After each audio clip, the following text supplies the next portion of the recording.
Hello hi guys, welcome to Kiruthika's kitchen. இன்றைக்கி நம்ம sweet potato வச்சு எப்படி சப்பாத்தி செய்யணும் பார்க்க போகிறோம். அதுக்கு மேலே 4 விசில் விட்டு சக்கரவள்ளி கிழங்கு வேக வச்சு எடுத்துக்கிட்டேன். இப்போ அதில் நல்லா எந்த ஒரு கட்டி இல்லாமல் மசிச்சு எடுத்துக்கலாம் இந்த மாதிரி. அப்புறம் இது கூட 2 டீஸ்பூன் பவுடர் சுகர் ஆட் பண்ணியிருக்கேன். நீங்கள் உங்களுக்கு தேவையான அளவுக்கு ஆட் பண்ணிக்கலாம். அப்புறம் இது கூட 1 கப்பு கோதுமை மாவு, அதை முதல்ல தண்ணி ஊற்றாமல் பிசைஞ்சிட்டு அப்புறம் கொஞ்சம் தண்ணி ஊற்றி உங்களுக்கு வேண்டுற அளவுக்கு பிசைஞ்சு எடுத்துக்கோங்க. சப்பாத்தி மாவு பதத்துக்கு இருக்கணும் இந்த மாதிரி.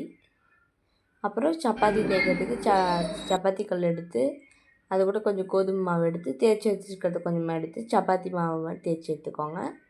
ரொம்ப மெலிசாக தைக்க வேண்டாம், இந்த அளவுக்கு இருந்தால் போதும்.